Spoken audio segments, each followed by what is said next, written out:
keeping the foot very wide. Take the attention to your ankles. Make the ankle very, very, very narrow, left to right, right to left, very narrow ankle. Up and down, the ankle is not narrow. It is as tall as possible. And take that sensation of the ankle to the entire leg, lifting the kneecaps up. And while the whole leg is made solid, as it were, with that attention, don't grip the stomach to do it.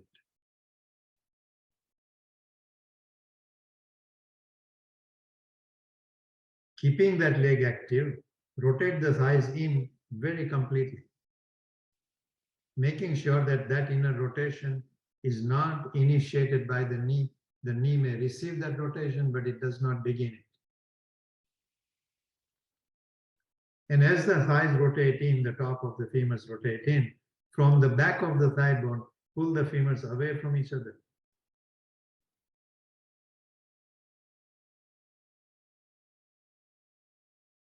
Again, let's take some support of the hand, put the right hand behind you, not quite behind, on the side more now. Using that support of the hand, without twisting the whole body, attempt to take the right hip bone towards the left knee,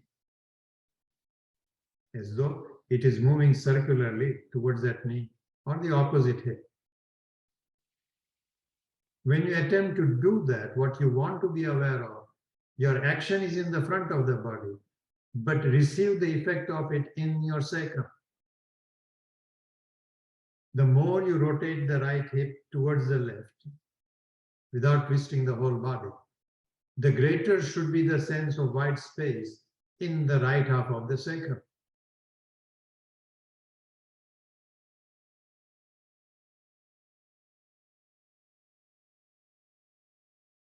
Change side, left hand behind you, lift the trunk, move the left hip bone towards the right.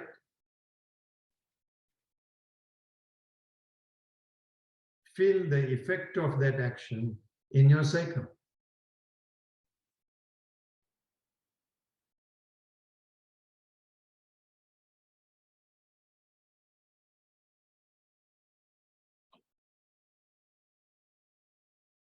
And release.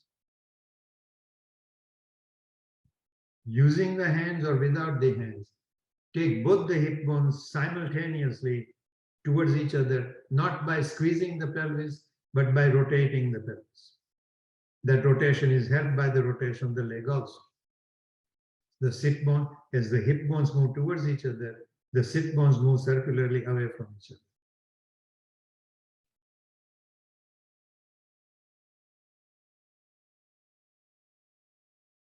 Continuing to rotate the sit bones circularly away from each other, while the hip bones roll towards each other. Watch that space, wide space in the sacrum. Continuing that action without losing the the outer rotation of the sit bones. Continuing outer rotation of the sit bones as though they are rotating away from each other. Medially bring the sit bones towards each other.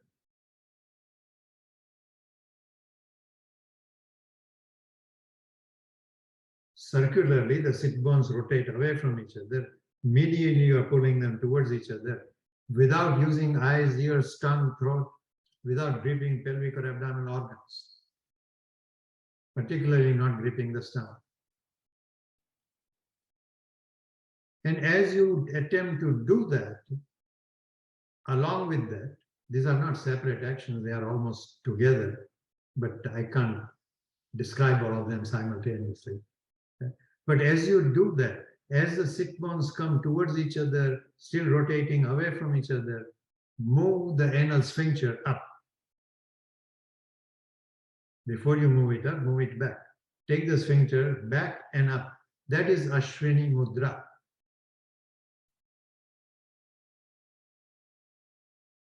And while you are asked and encouraged to do this very, very, very strongly, don't do it in such a way.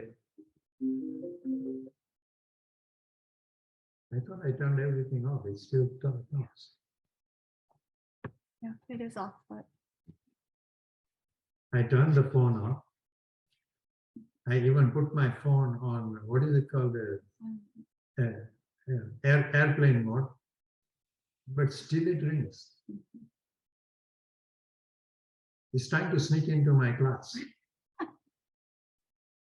So while you want to engage this Ashwini Mudra very firmly, very strongly, important thing is not to grip the stomach, really not any pelvic abdominal organs.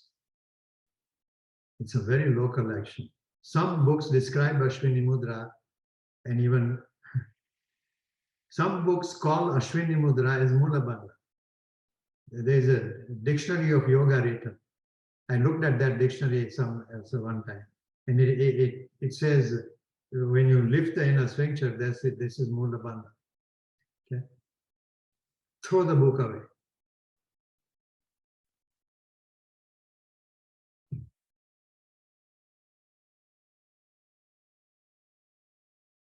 Mula Bandha is an action of the perineum, which is between the sphincter and the scrotum in the male body.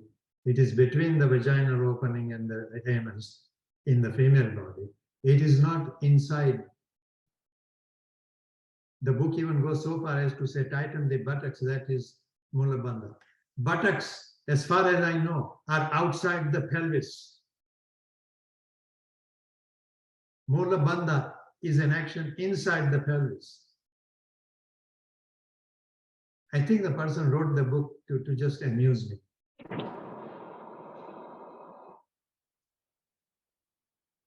Then I'm teaching a workshop somewhere and trying to describe Mula Bandha, and somebody raises the hand and says, excuse me, that's not correct because the book says so.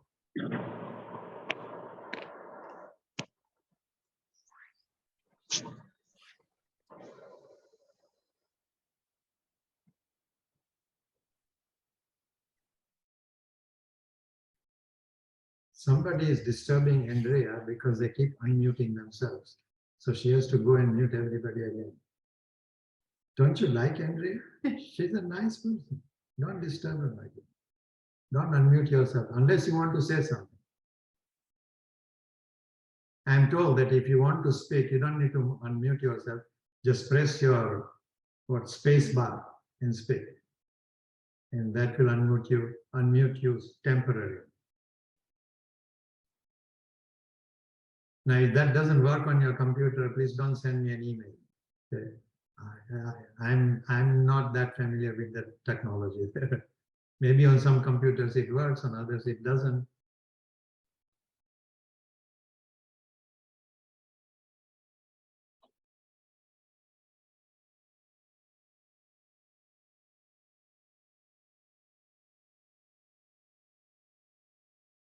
So to learn Ashwini Mudra in a variety of postures, you want to learn this aspect that as you engage it, do not grip the stomach. If you find yourself gripping the stomach, let go of that hold of Ashwini Mudra. Slowly begin to engage just a little bit so you don't grip the stomach right. So that your pelvic abdominal breath is relatively free. So-called apan vayu flows freely, which is not a breath, it is a vayu.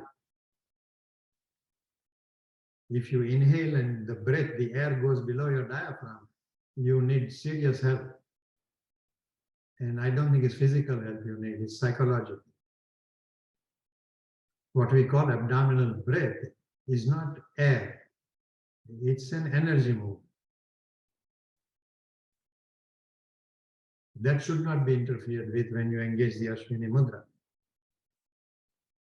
And equally importantly, it should not be engaged when you engage the Mula Bandha.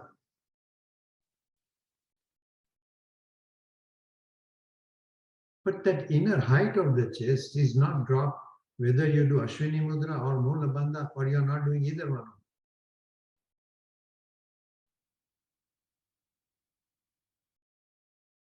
Bandha concept.